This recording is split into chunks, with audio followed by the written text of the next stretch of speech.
You're locked into Inception Radio Network, Superior, Wisconsin.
Hello everyone, welcome to Paraversal Universe on the Inception Radio Network, brought to you by the Northern Wisconsin Paranormal Society Limited and the Northwoods Paranormal Resource Center here in Rhinelander, Wisconsin. We're your hosts, Kevin and Jennifer Malek. Hello everyone. And hello to everybody in the IRN chat room. We look forward to your questions and comments as always. IRNchat.com is the link for the chat room, so come join us there. This evening we're going to be discussing psychic abilities and true crimes cases. Our guest tonight is psychic medium Robbie Thomas. But before we bring him out, let's do tonight's shoutouts. Shoutouts go to those individuals and organizations who share our show banners every week. We thank you kindly and appreciate it greatly. Who do we have? We have Walt Christos, Thoughts of Christos, Cindy Lou, Bizarro World, Anna Eccleston, Cody River, Pang Radio, Becky Sibley, Marilyn Borst, Alan Larson, Allison Jornlin, Stormy Beasley Williams, thank you, Dawn and Brent Elmer, Jason Bland, Jamie Demlos, Paranormal Soup, Howie Odell, Orion Effect, Shawnee Michael, Oshkosh Paranormal, and Steve Foster. And thanks to everybody in chat as well. It's always good to see our regulars and new faces. So tonight we have Robbie Thomas on the show. He's a professional psychic medium and an author who works with law enforcement solve crime cases. We're going to discuss his new book, Psychic Profiler, The Real Deal, True Crimes Cases, as well. And we were going through the book. We just got a copy. And we had gone through, we just got it, going through it, and it looks awesome. So, shall we bring him on? Yes, let's do that. Robbie, are you with us? Yes, I am. Thank you so much for having me tonight. Welcome to Paraversal Universe, and thanks for coming on the show. Yes, thank you for coming on. No, it's my pleasure. Thanks for having me, guys. So, we got to start at the beginning. How did your abilities in this line of work start? In the line of work itself, or as a child growing up? Why don't we start with, the abilities, and then how that progressed? Yeah, okay. Back in the early 60s, if you were a single mother and you had a child out of wedlock, the Roman Catholic Church would take your baby away from you and put it up for adoption. So my mother met this gentleman who promised her the world. They had a child together, and obviously they didn't stay together. So my mother was a single mom. The Roman Catholic Church intervened, took the baby away, and gave the baby up for adoption. Now, years later, my mother meets my father, marries him, then has me. So you have this young child at age 2 running around going, am I adopted, or do I have a sister or something? There's part of me out there. And I used to say that's awesome. So now fast forward up to 1994. My mother's funeral, and we get pulled aside. Her brother, her sister, my aunt and uncle, pull me aside. We're in the park, and they say to me, all those years, you were right. there was another part of you out there. Her name is Mary, and she's been looking for you. So it all joined in. Everything just became one. I knew what was going on there. And Fox did a special. They did a special where it was like a reunification, and where I met my sister, and it was great. And then going back to explain my abilities from age 2 up until then, and knowing the fact that there was another piece of me out there. I look back at that and I think, that must have bothered my mother in her heart, because as a child, you don't know these things. You just say these things. So it just kept at her and kept at her. But she kept it a secret. It must have really burdened her how she had another child out there as the church stepped in and took the child away from her. Now, getting into the part of me becoming a police officer, the very first time I was hired on, I went through the screening, the testing, the physical, beat out 100 candidates, if that, and then they took 3 auxiliaries. Now I'm sitting in the office with 2 other auxiliaries, and the chief of police comes in. He had his eye on me, and he welcomed the other 2, and he sat down in his chair, big smile on his face, a big burly fella, and he grabbed the paperwork, and he says, "Son, how old are you?" And I said, "I'm 17. And I was just full of fire and wanting to be a police officer so bad. And you had to be 20 to be an auxiliary. So I was hired and fired in the first day. And I remember that, and I remember everybody laughing about it. So then I never gave up. I pursued, and I persisted. And I became a police officer at age 2021, in a town outside of Toronto, Canada, in the Peel region area. So after I was hired on and did through the testing, the psychological testing, the physical testing, very rigorous testing going on, I'm back home now, sitting in my kitchen, and this lady's screaming, "Accident, accident." So I run out the back door.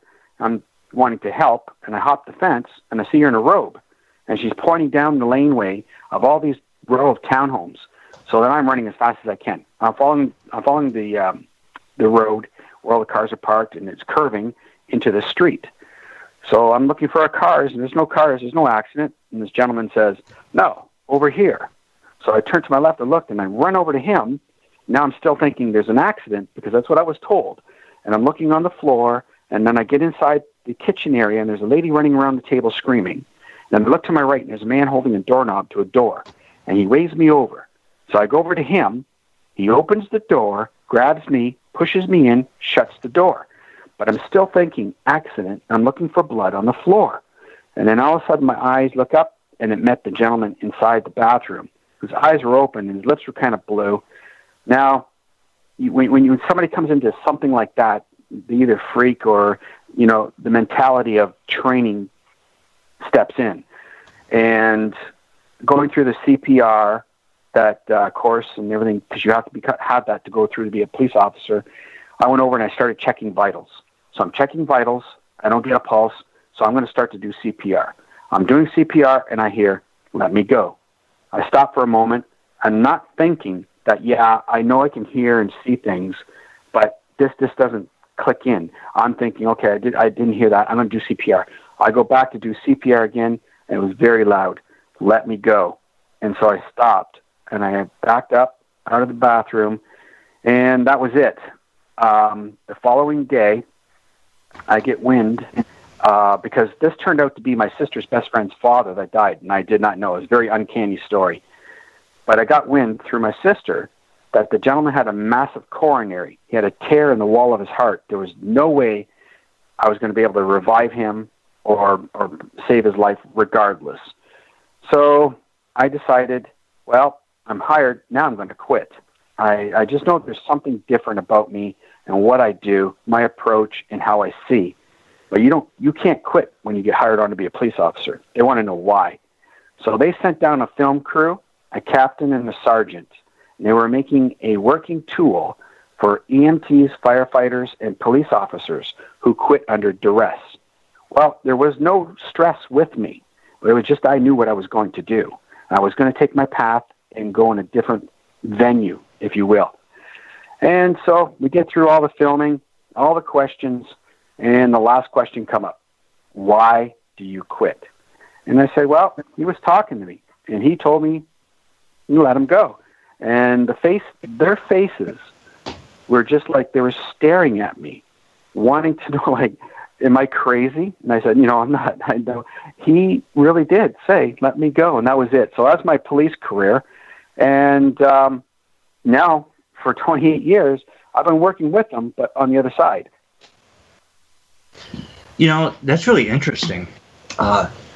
When you, I would imagine that when you work with the officers, they're comfortable with the fact that you've been through police academy. Well, I didn't quite get to police academy. I finished all the testing, all the rigorous, testing and psychological everything, hired on, and we'll see you in 2 weeks type thing. And it was going, where I lived is a different town outside of Peel region. It's about, I'd say maybe 2.5 hours, 3 hours away. I was getting ready to move house to Peel and then go through the test, the academy, Elmer. And, so I was almost there. I was hired, and I was almost there. I had my foot in the door, Kevin. That, that reminds me, when I was young, I had an opportunity to be a butcher, for processing meat and whatnot. But I was also a musician, and the night before I started the job, I had a dream I cut my fingers off. And oh, no. I went in the next day, and I basically, I said, I thank you for having faith in me, and thank you for hiring me, and I'm sorry, I know I'm letting you down, but I can't do this. Whether or not that would have happened, I don't know, but that, I can relate. So, you have some pretty impressive endorsements, including Crime Stoppers, the Royal Canadian Mounted Police, their sheriff's departments, police officers, etc. And going through your book, there was quite a few of them. I mean, it was page after page after page. It was, and most mediums don't even have, any law enforcement endorsements. So I guess, do you still meet resistance from skeptics the way you may have when you first started, now that you're well known? I don't think it's resistance. I think it's jealousy. And the fact that the proof is in the pudding, case after case after case. It's a proven fact. It's been years. I mean, there's documentation, and that's the reason why I brought the book out. There were skeptics or trolls or whatever you want to call them. They had to stop John Edwards, stop Sylvia Brown, stop Van Prague, and they made us stop Robbie Thomas. So this guy went on and on and on and built this big empire of what have you. And I bit my tongue, and I just knew one day I'm going to bring forward complete documentation, which all the law enforcement will openly endorse me, which they openly do. And everything he says will be squashed instantly. So here, every case that he said on his website is in the book. And every case that I said before was done. You have family letters. You have the police testimonials for that case. I've even thrown in behind-the-scenes text messages and emails to even flavor the story up so people can see. Like, in just one case, Kevin, I could have put 50 emails, which started from beginning to the end. But I wanted to throw the story in there because I don't think people wanted to see, oh my gosh, you saved my baby, thank you very much, and me going, you're welcome, all the way down. I just wanted to put the story in there and then throw a text message to show that, yes, I was in communication with the family. I was also in communication with the police. And then you have the law enforcement testimonial telling you, I solved this case. So, if you know any more, it's the writing's on the wall. But here's the thing. People are ignorant in life, and regardless of what's in this book, and tells the truth right to the T, even if I brought the families into the room and the police into the room, and they all say, yes, he did, and the skeptic sitting in the chair there That skeptic's going to say, no, he didn't. So it doesn't matter. It's just, you know what? I move on. I continue helping families. And that's the way you have to look at it. You can't just toil over it anymore. Well said. Definitely well said. And yes, there's a lot of trolls out there. And we end our every show we do, we end it with saying, to the believer, the evidence is overwhelming. And to the skeptic, there will never be enough.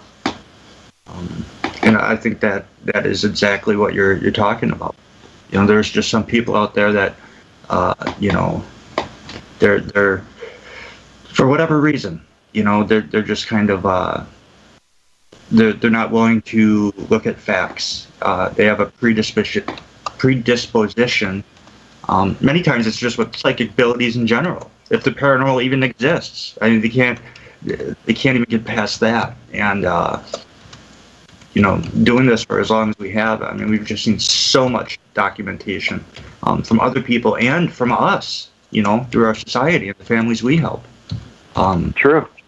And again, you know, there's and you can look at that with any genre, you know, or whether it be I should say any genre unknown and unexplained. You know, there are so many UFO sightings. If you brought them all into a court of law, I mean, you'd be there for months going through them. You know. Oh, absolutely. And yet, you know, some people just aren't convinced. Going through your book, I noticed a particular case which involved human trafficking, and that's something we would have asked about regardless. How often do you run into that, and can you talk about that for a bit? Yeah, I've brought back and saved a lot of lives in the scenario of human trafficking. I put a couple in this book, and actually there's 3. The mother, who is the CEO of MATH, Mothers Against Trafficking Humans. It's a huge organization that works worldwide, well known through America's Most Wanted, been on television all over the place. She endorses me. And in the book, her story is there about her daughter, Jessie. Now, one case, back in the early mid-1990s, there was a case where a lady followed me since then, before there was MySpace, Twitter, all that, right? So I had Robbie Thomas forums, and I had thousands of people watching and following. And what transpired was, she said, I never thought I'd have to use you, but my daughter has been taken into the sex slave trade. And she says the detective is at odds and does not know what to do. Can you help? And I sat back and I go, Kim. I said, oh my gosh, let's look at this. And yeah, absolutely, we'll help. But the conversation was long throughout the day. It ended up being at least, I think, three phone calls, because we weren't meeting eye to eye. And I wanted her to do something. She said, my family's conservative. I can't do that. And what I wanted her to do, because I sensed that they were watching her social media, and her daughter was watching as well. She wasn't that far gone where they were going to ship her anywhere and go underground. So I said, you have to put this on your social media, and you have to say exactly what I say and be very stern about it. He said, I can't do that. So we hung up. We had a Discord. Now, the next day rolls around. Kim gives me a call, and we're discussing the same thing and what the scenario of putting a posting up. She says, you know what? I can't worry about what my family thinks. I can't worry about what my friends think. And I can't worry about what every other individual in this world thinks. I have to worry about my daughter. And I said, that's what I tried to get through to you. That's what you have to do. You don't have to worry about what the outside elements think, feel, or what they say. Think about what's good for you and your daughter. So we ended up putting the post up, and it was 2 days later she had her daughter back, and she writes this big letter and puts it into the book, and she puts, in one sentence, which I really love, and I want people out there to really listen to this. She puts this in, and he brought my daughter home, and in capital letters, alive. You know, that's heartwarming, and that's real. When we receive thank you letters, it is the most gratifying thing of all. And there's nothing better than that, you know. And like you said, the proof's in the pudding. You know, you got to look at the end result. Let's see, what time do we got? Okay. If you're contacted by someone, okay, walk us through the general procedure of how it works. In general, how you work. Yeah, absolutely. It's anymore, and I try to reflect back because, you know, time flies so much, and there's so many cases that come in. On a weekly basis, I get at least a dozen or more cases a week that come into this office. Wow. Yeah, I mean, I'm hundreds of cases behind.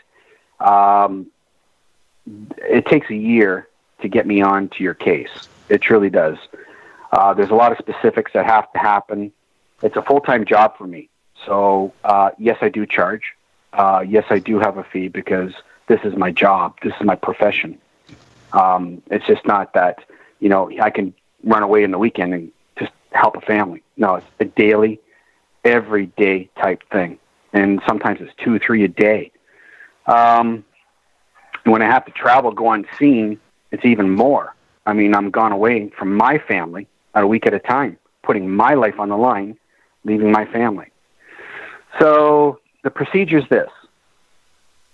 It's a 50-50, and I'm trying to remember back when it was just, you know, the families first, and then when they tie me into the police, then we go that route. But the police, like one detective coined the phrase, I'm the Rolodex, meaning my name's they just call me. So it's like a 50-50 anymore. And it's the first procedure part is they contact me. We'll go the family side first. And we have a discussion. I get an email, and then I'll write back, and I'll tell them the specifics that have to be in place. I have a very stern policy. My policy is on my website, on my contact page. I'm not these social media type people who say they work with police. I actually do work with police. That's why you see all the endorsements. And when you mentioned in the show that some of them don't get endorsed because, no, law enforcement will tell you they don't work with psychics. Very few. That's for certain. So I put a lot of years into this. 28 years of my life giving to other people.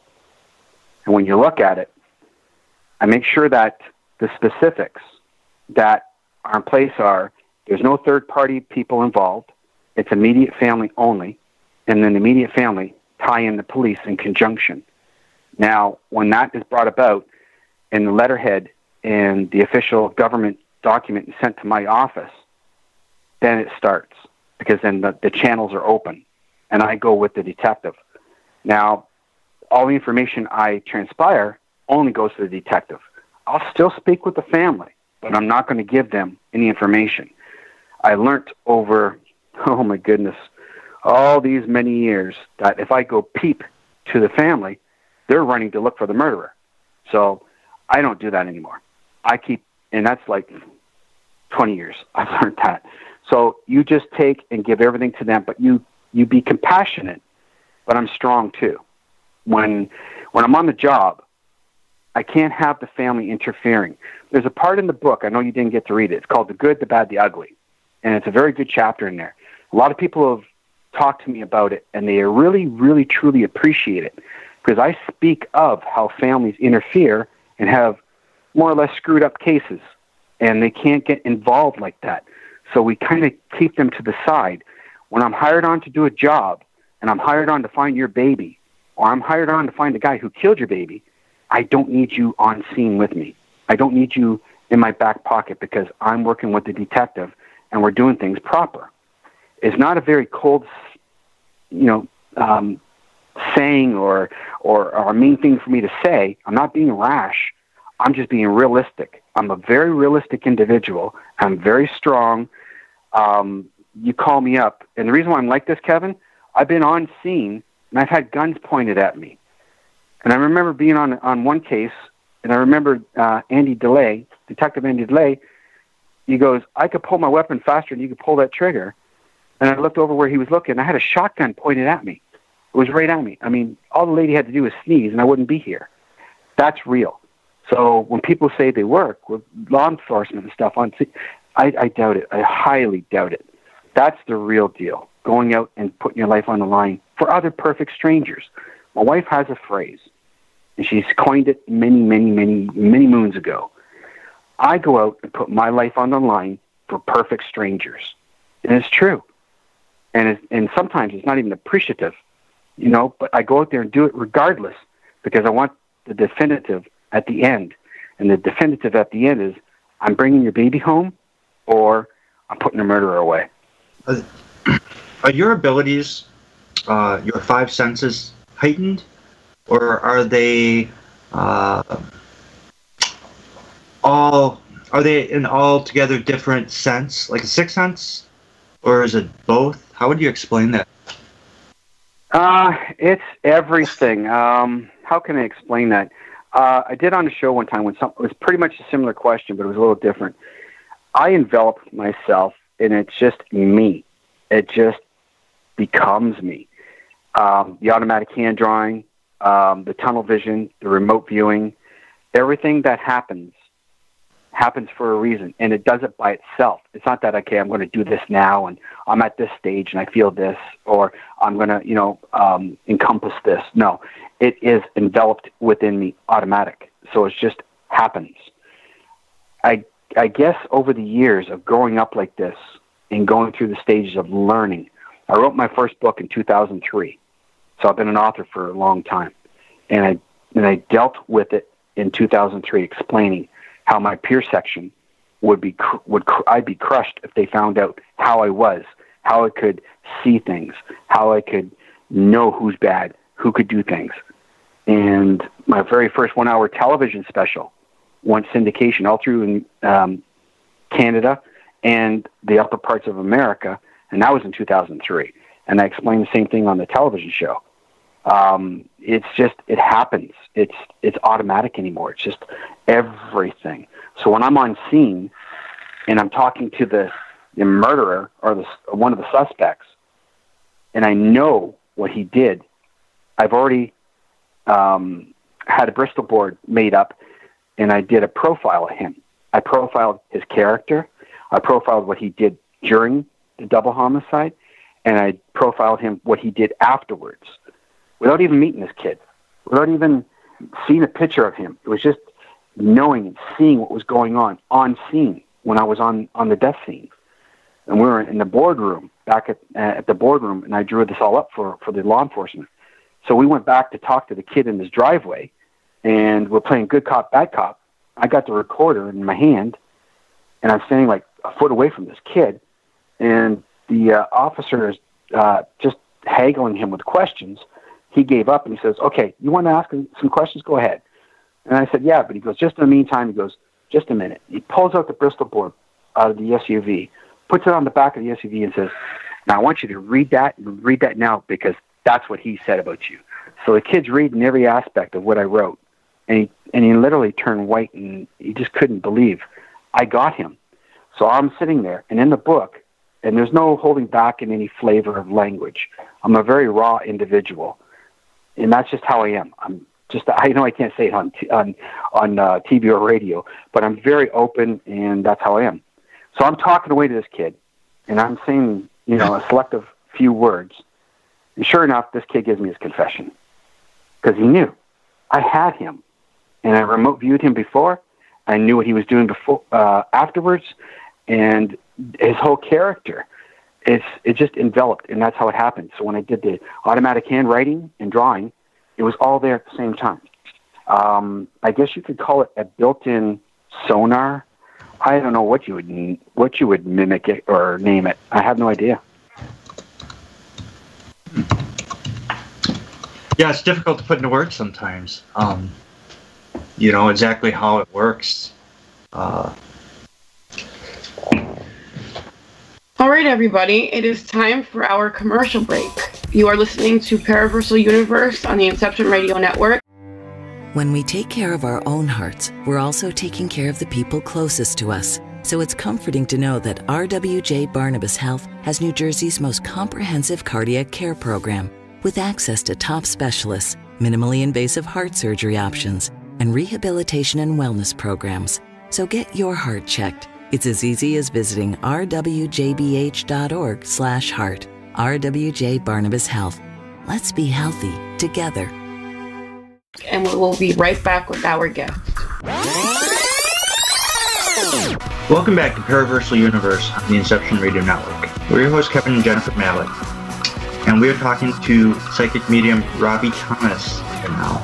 But before we bring him back on, we'd like to take a minute and thank everyone who makes Paraversal Universe possible, including graphics art designer Lawrence D. Miza, webmaster Joe Champion, music by Matt Stens, producer Mike M.J. Lucas, and of course to God for granting us this wonderful show and opportunity here to be with you all. This segment is brought to you by Lucas Wellness and the UFO Wisconsin Research Team and the book Trail of the Sasquatch. Paraversal Universe also has 3 like pages on Facebook, so check those out. Also check out Jennifer Malek, Psychic Demonologist, Jennifer's like page. And of course, the Northern Wisconsin Paranormal Society Limited like page. We also have 2 group pages worth noting, Lake Monstrosities and Ultimate Conspiracies. If you have any questions for our guest, go to irnchat.com,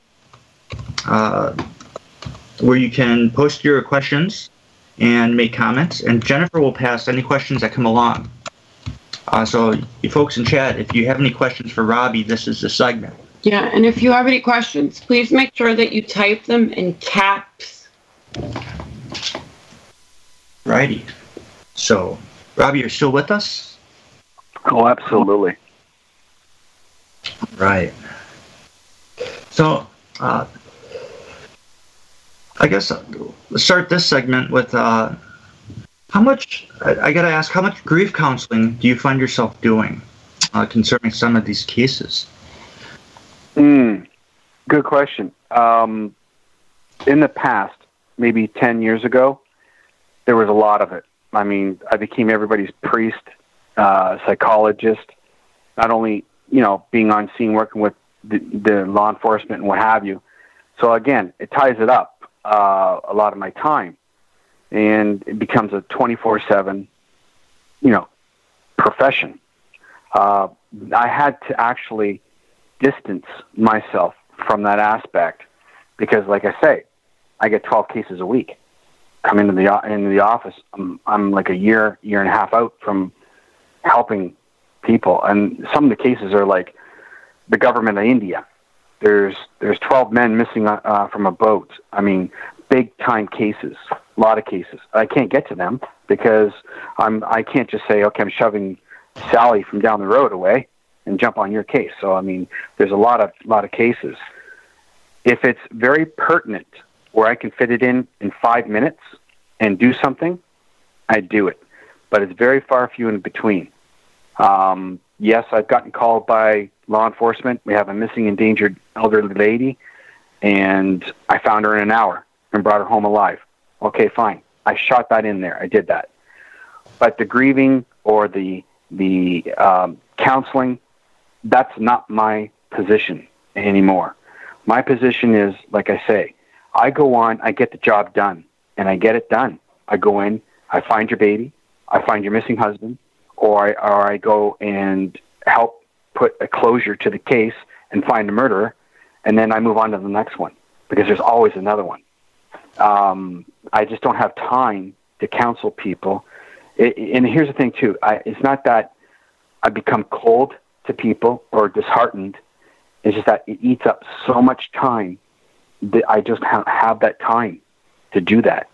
And if I did that alone, I couldn't go out and help people, because people want to talk to you for an hour, 2 hours, and there's just no time. And I wish I could, but there's just no time. I'm one person. We can relate with that too, because we get a lot of calls and cases, a lot. and you just can't get to everybody. I mean, especially like anytime we do a big interview or something, you get this influx of stuff that comes in, and you want to help everybody.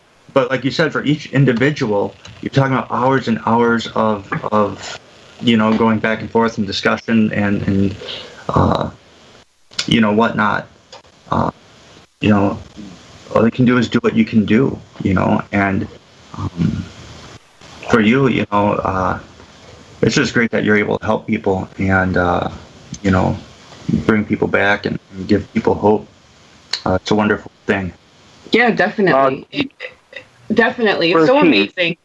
Well, it's so amazing to hear that somebody like you would put so much of yourself out there to help perfect strangers. I mean, that's amazing. You don't hear about that often. Well, we're a team, right? And if it was you, and if I had my baby missing, and you'd help me and whatever cost, I'd be so appreciative of you for the rest of my life. Whatever it would cost me. Here's the thing. I'm in the DSA's office with the FBI, and they're looking at the mom.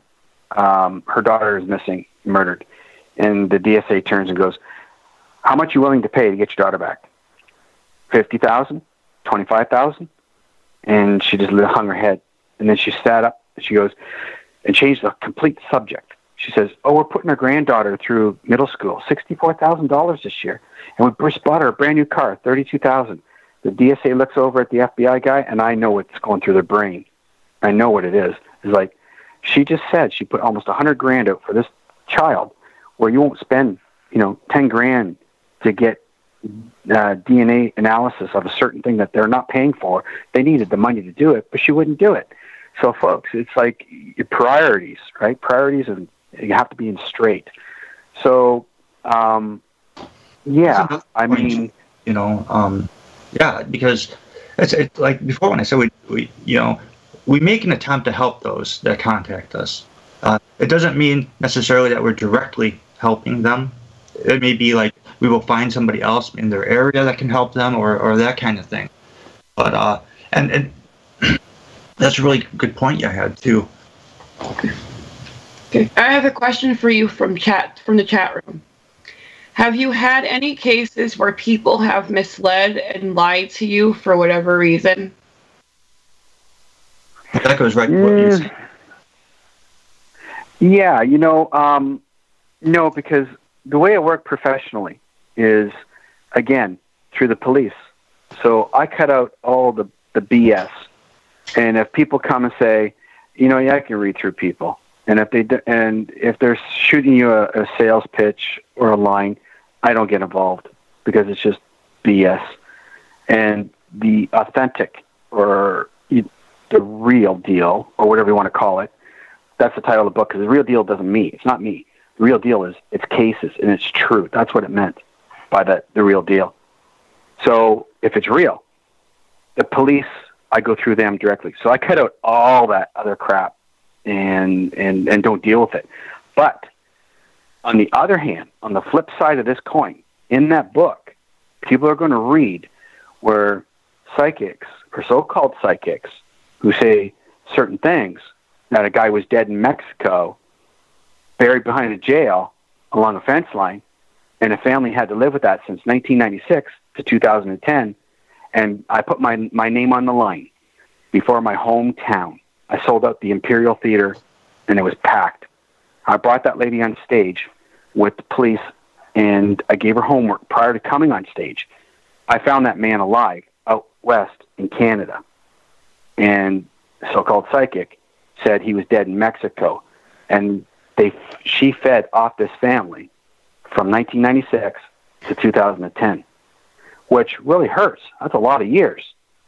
And you look at that, and there's other cases in the book. So when I look at people and they say, yeah, I got the ability, I could do this, I could do that. Here's the thing, and I'm not coming down on everybody. I know there's people better than I am out there. There is. There's people out there, and they do it. There are doctors, there's physicians, there's specialists, there's surgeons, there's pharmacists. And you look at all the variants of all those people. They all have specialty in something. So everybody's different. But when you see things like that, and it goes along the lines of, is there been a lie in a case? Well, yeah, I'm catching people in lies and hurting folks, and I'm resetting the cases. And I printed it up. It's all in the book. I'm bringing it forward. It's the truth. And who backs it up? The families and law enforcement. That's a good point you make too. Is there are psychics out there who, I guess, nobody's right 100% of the time. I don't think anybody can no right 100% of the time. So there's got to be some discretion when you're working with somebody who is emotional over something that is very important in their world, and you got to be very careful. Like, I know when Jennifer and Vern do walks for, homes and clients and whatnot, they get impressions. If they pick up anything that is traumatically unnerving, they'll discuss it with the team before it's approached, because on the chance that they're wrong, if you go in and you say, well, I sense a floating bloody head over your bed or something, and we're talking about a haunting case opposed to your missing person cases, but the ramifications are still the same. You could freak somebody out terribly and make the situation worse, and the one thing you never want to do is make the situation worse.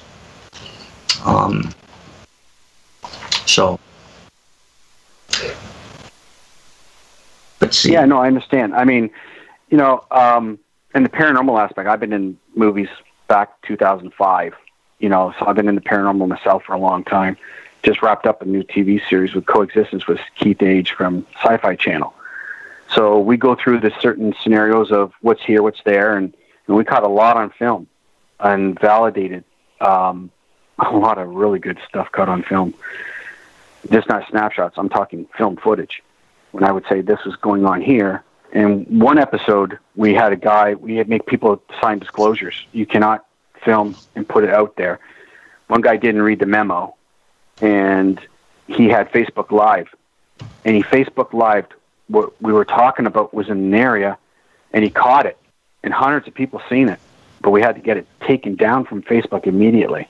So I know the variance on one end of the spectrum to actually working, real stuff like the murder cases and what have you.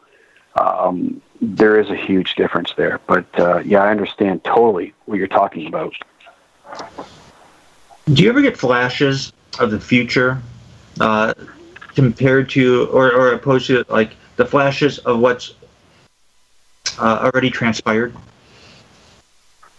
Yeah, we talk quantum and we talk physics and what have you.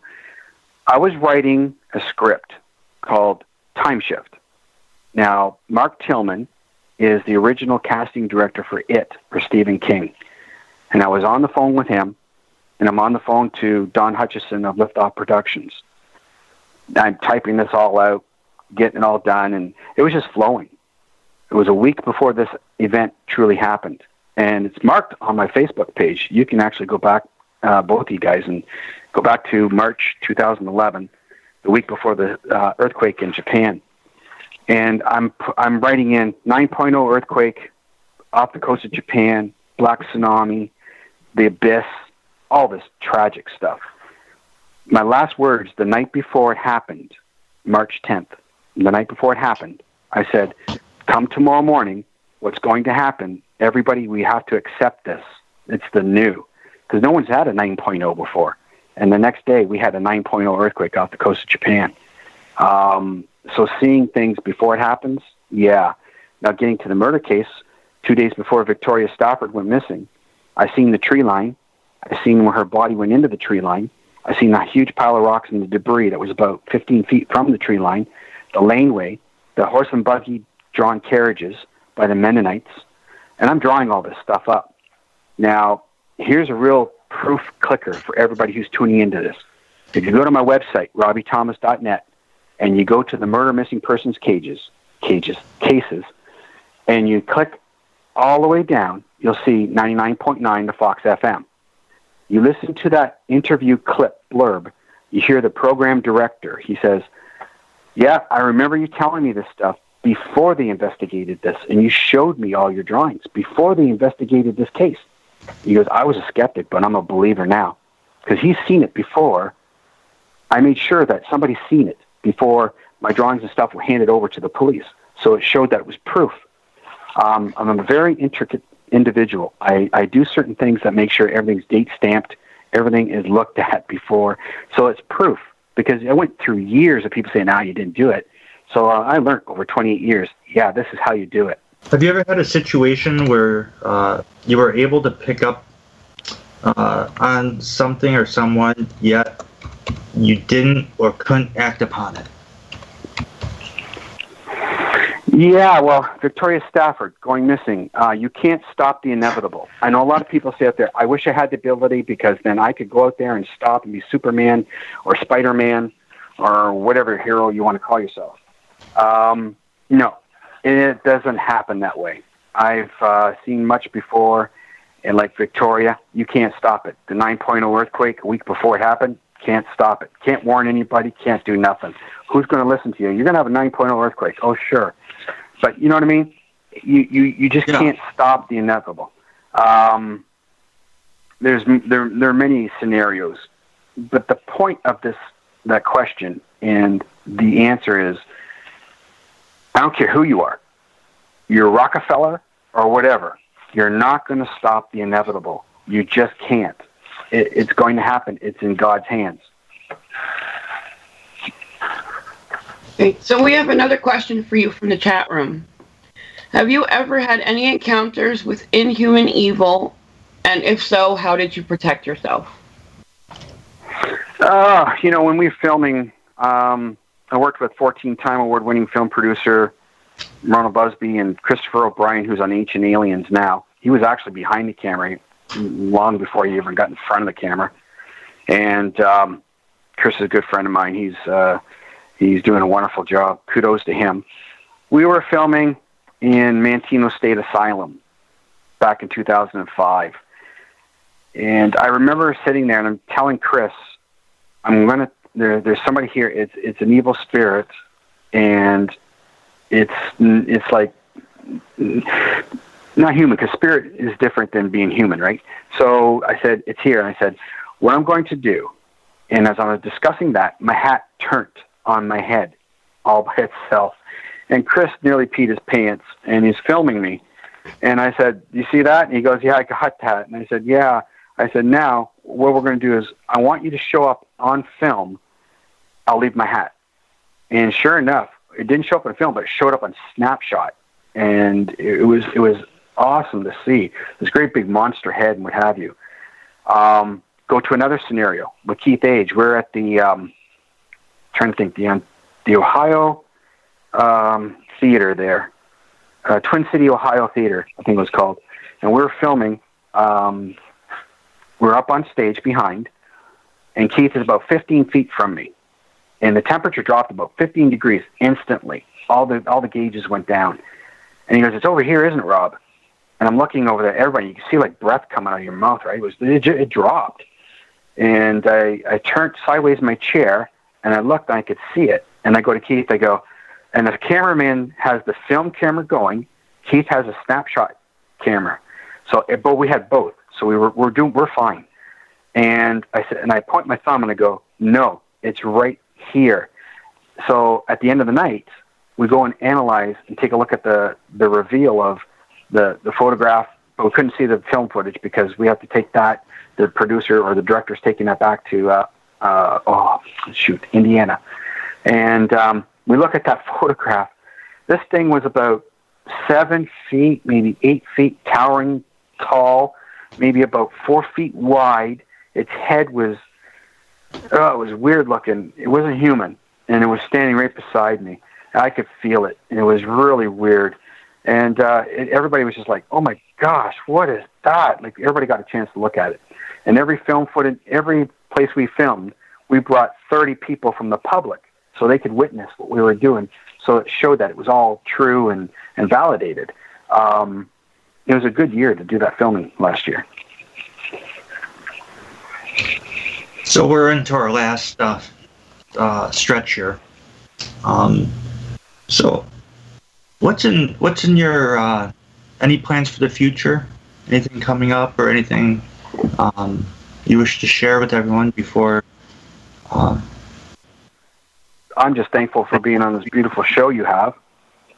That's and thank you for coming. Yeah, it's great. You guys are wonderful. Now, the book came out. I was filmed by America's Most Wanted film crew. I'm the only psychic medium to ever be filmed by them in his own pilot shoot show. Now, as the book came out, an Emmy Award-winning director got a hold of this, who works with John Walsh and knows John. He's really big. I can't mention his name right now. I don't want it to leak out that much. I'm going to give a little teaser here. We put a program together already within a week, and we've got networks that he says to me will either buy the rights to my book and I get a show. But do you guys remember the show Medium on TV? Alison Dubois? Yes, I do. That's one of my favorite shows. Okay, well, Alison kind of solved the case, and they made a show out of her doing that. They're going to take all my cases, hundreds that have been solved, and they're going to make a show like that, but you're going to get what really got solved, people's names, stuff like that, so it's real. That's one part of the show, and the other show is I'm actually going to be going with the blue line and catching the guys. So there's been a lot of talks like that, and I hope it comes to fruition. Seeing everything that has been drawn up, put into play, and been submitted. So cross your fingers, and hopefully we go the distance and get this. Sweet. We have time for one more question before we ask you to share links and stuff. What's your take on the afterlife? My Savior is the Lord Jesus Christ, and I don't spoon feed anybody, so don't anybody get all upset and whatever. And the proof to me is this: when I go to do something and I bring your baby back, I pray to God. When I go and I bring the murderer and we put him on death row because he murdered your baby, I pray to God. When I went to the IC unit and the neurologists were going to unplug Bill Kiff, and that's one of the stories I know it's in the book that you got to read, and he was brain dead, and they were going to kill him, and in 3 minutes I got the answer what was wrong, and then they knew they were wrong. Bill's home today, alive, talking, walking, eating, and that was from God. So the afterlife, it's there. And we're here to love each other, to move forward, and help as much as you can. And the afterlife is there. Believe me, it is. So, and for those curious, I shared Robbie's link in the chat room. You can find out all of his information if you would like to know more, as well as links to find his book. So if anyone's interested, by all means, please pop over to his site and check it out. And that is www.robbiethomas.net. Is that correct? Yeah. That's correct, yes. Awesome. Well, thank you so much for coming on and spending the hour with us. This was awesome. Yeah, we really appreciate it. And everyone in chat was really glad that you came on also. No, thank you for having me. You guys are lovely, and I'm great. I'm glad I did this with you tonight. Thank you. You're most welcome. So next week, we have a very close acquaintance and colleague of ours, a good friend of ours, psychotherapist and paranormal investigator Tom McGuire. He will be on the show next week. Yay! Yes. So we are excited to have him back on. He hasn't been on in a couple of years. and he's absolutely fabulous to talk to, and we were blessed to work with him. So he'll be coming up, and then I believe the week after that we have Tobias Whalen from Singular 14. I bet Singular 14. So them are our next two shows coming up. Thank you everyone for being here tonight. To the believer, the evidence is overwhelming. And to the skeptic, there will never be enough. Thank you. God bless you. Everyone have a wonderful night and a wonderful weekend. Go check out Robbie's book, and we will see you next week. Good night, everybody.